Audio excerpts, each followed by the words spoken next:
Imagine a timeline where the stars and stripes literally never rose. No Declaration of Independence, no Revolutionary War victory, no George Washington stepping up as the founding father of a brand new republic. What if those 13 colonies had just stayed loyal to the unbroken crown? Today, we are going to dive straight into one of the absolute biggest what-ifs in human history. So, if the rebellion fails, let's say Washington gets captured early on, or maybe Britain just offers enough strategic reform to cool things down, the United States simply never comes into existence, right? Instead, this massive stretch of North America remains firmly under British control. And this doesn't just rewrite the history of one country, it completely rewrites the entire timeline of human civilization as we know it. Section 1. British North America and the Failed Revolution. Without that successful breakaway, the political culture of North America is turned completely upside down. In our actual timeline, we have this rapid, often brutal westward expansion, right? All fueled by that Republican myth of manifest destiny. But in this alternate timeline, expansion still happens, but it's under strict, highly cautious imperial administration, directed straight from London. There is no exceptionalist American myth telling people that conquering the continent is their destiny. Instead, it's a slow game of colonial competition and British grand strategy. Following this out, the 1800s bring gradual autonomy rather than a sudden, violent break from the crown. By the 1850s, that westward push is so much slower, mostly because it's being coordinated by imperial bureaucrats. That means something like the Louisiana Territory might be handled entirely differently, and relationships with indigenous nations would unfold under completely different legal frameworks. By the 1900s, this could literally lead to a massive, unified northern imperial bloc where Canada and the American colonies are deeply, deeply connected. But that neat, rapid rise of the United States as one unified continental republic, it just doesn't happen. Section 2. The Missing Spark and No American Example. Because the United States became such a famous, undeniable model for self-rule, its total absence fundamentally changes the political imagination of the entire modern world. Think about the dominoes that don't fall. The French Revolution loses its major psychological spark. French officers wouldn't have that American proof that a new political order could actually be built from scratch. Latin American revolutionaries wouldn't have that shiny new constitutional model to guide them. And that massive global myth of the land of opportunity, completely gone.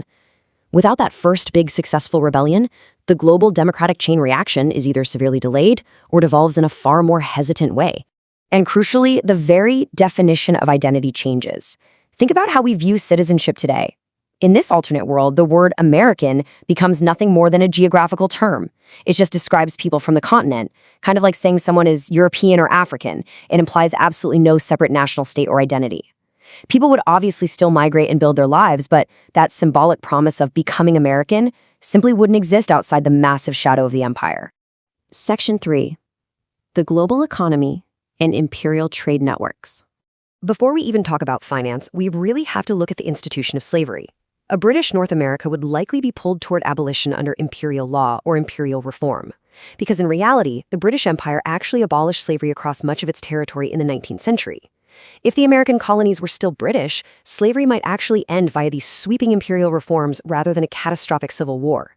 And think about what that means. No post-war reconstruction, no violent federal centralization, and no transformation into an industrial giant forged through an internal war. Economically, the balance of power essentially freezes in place. With North American resources, we're talking timber, grain, cotton, iron, feeding directly into British trade networks, Britain's status as a global economic machine remains totally undisputed. New York never becomes the independent financial powerhouse of our modern world. It likely just remains a major but subordinate colonial port.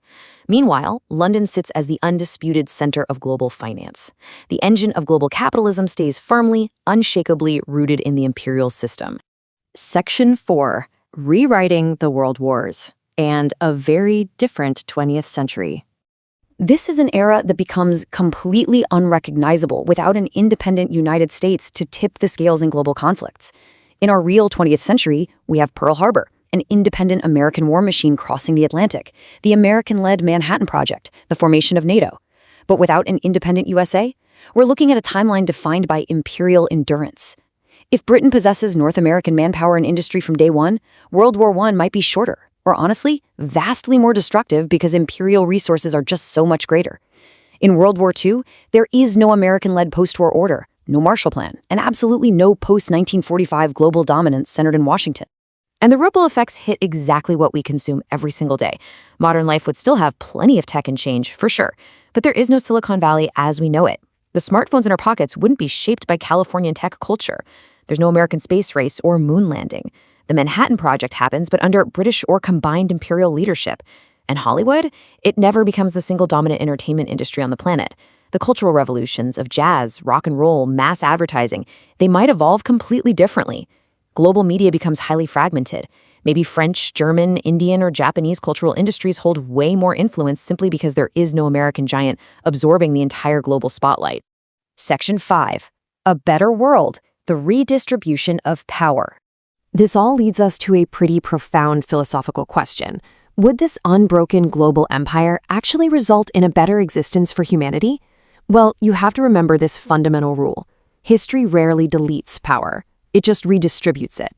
It's really easy to think that without an independent America, perhaps wars would be fewer or the world would somehow be more stable. But empires are not peaceful by default. A vast British North America simply organizes power differently. It might mean fewer American interventions abroad, but far stronger imperial interventions from London. It's a world without some American mistakes, absolutely, but also a world without some major American breakthroughs. The ambition, the strategy, the human flaws, they don't disappear. They just wear a different uniform. So, I'm going to leave you with this provocative question as we wrap up this explainer. Would humanity have become more peaceful without an independent America? Or would the British Empire and other great powers simply have plunged the world into a longer, more rigid imperial age with entirely new forms of competition and control? It is wild to think about how completely a single successful rebellion changed the entire destiny of the human race. Thank you so much for diving into this fascinating source material with me today. Keep asking those big questions, and I'll catch you in the next explainer.